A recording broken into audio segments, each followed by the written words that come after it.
So here, for many decades, for some of you who've been in the care industry for some time, you would have noticed that for many decades, medicalizing distressed behaviors has done more harm than good for residents living with dementia. Now, my next presenter is a highly specialist clinical psychologist and also a clinical lead whose work has helped to reshape the way that we look after our residents in Nightingale Hammerson. Our psychological interventions has helped to move away from medications. Please allow me to welcome Dr. Jeanette Van Luyn.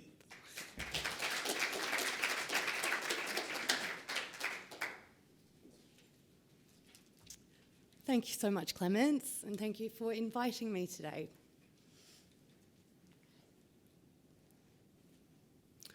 Okay, good morning, everyone. Thank you for having me. My name's Jeanette. I'm a clinical psychologist and I work for the NHS. So my team is called the Behaviour and Communication Support Service. We fall under the Wandsworth Older People's team. And myself and my team, we have the pleasure of working with the staff at Nightingale House very closely. And we really very much value that relationship. So thank you so much for having me today.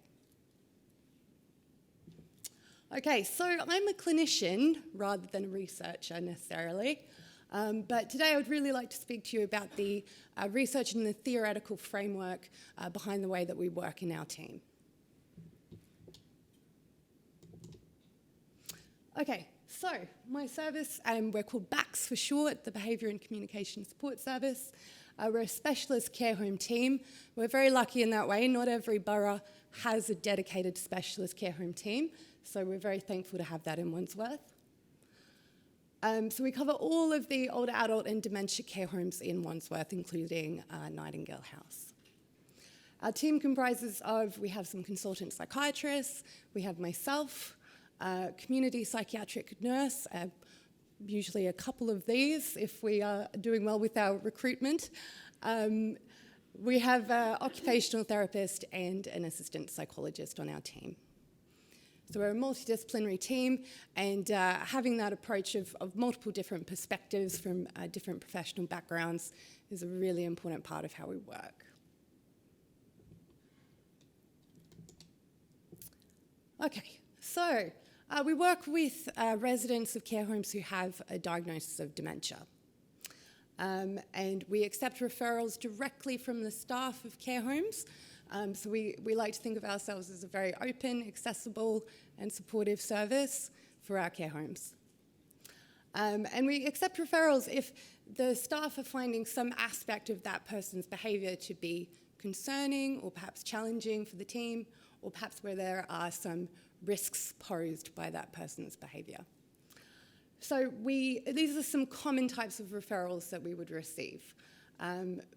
We might see a person with dementia who's very anxious, who's seeking a lot of reassurance from the staff, asking for help, ringing call bells very, very frequently, but generally being anxious, distressed, and needing a lot of support and reassurance from others. We might have a referral for someone who is frequently refusing to have a wash. Difficulties around personal care are very, very common. So that person might be becoming very frightened and distressed when staff are supporting them with that task, and they may even be becoming aggressive, and their behaviour is putting the staff at risk of harm as well. We might accept a referral for someone who is low in mood, perhaps not eating and drinking well as a result, who might be withdrawn, not engaging in the activities that they used to enjoy. We often have referrals for people with dementia who are not sleeping well at night time, very common issue. Or we might have a referral for someone who's becoming very irritable, angry, very prickly with the care staff, and who might even be becoming verbally abusive or aggressive to other people. So these are the kind of referrals that we would be working with.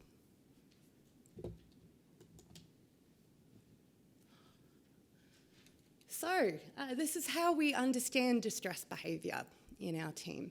And we utilise, I'm sure many of you have heard about the Newcastle model approach.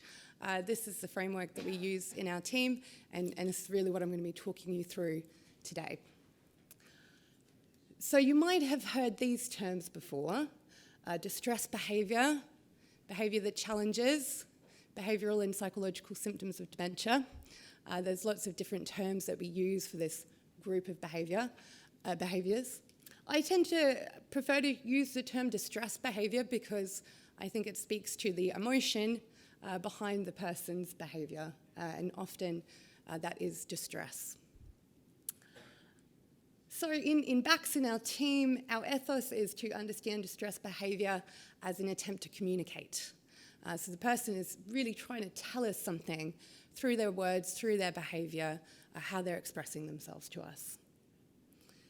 So as I said, when we're talking about distress behaviour, there's often distress behind the behaviour, and the person who's behaving in that way is likely to be feeling frightened, worried, bored, lonely. I think we can all see in ourselves that we occasionally display some distress behaviour, and usually it's because we are feeling one of these ways. So to take that a step further, we talk about unmet needs. So we can assume that the person is feeling this way because they have a need that's not being met.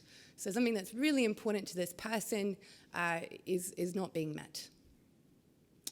So for example, they might have a need for safety or comfort, and a lack of those things in their immediate environment might make them feel very frightened or anxious. They might have a need for social connection or purpose and activity that's not being met, and as a result the person feels lonely or bored, or simply that they're not feeling that they've got meaning and purpose in their life.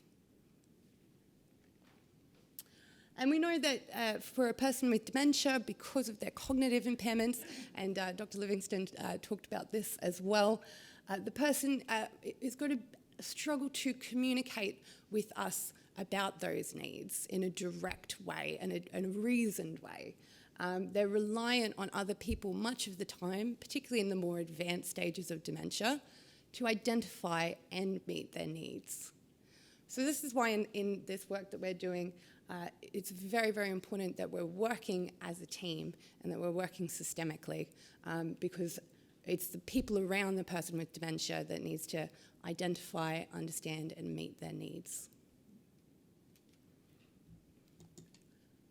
Okay, so thank you to the tech guys for sorting out my video. Hopefully this will work. So this is a YouTube video. It's from Ian James' team's YouTube channel. So Ian James is the primary researcher of the Newcastle model. And this is a lovely video that talks more about needs in dementia care. Hello, today we're going to talk about needs and why they are important in dementia care. Every human has a number of physical and psychological needs which must be met in order to maintain a good sense of well-being.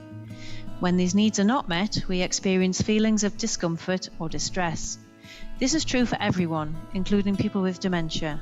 However, people with dementia can sometimes find it difficult to express their needs, so they are often left unmet, and the distress this causes can result in behaviours that challenge. So, how do we solve this issue? By being aware of fundamental human needs, we can gain insight into what might be causing distress in a person's life, and we can take steps to meet their needs. So what are these fundamental human needs? Imagine you are stranded, naked, on a desert island with no way off. You're allowed to bring 8 items with you to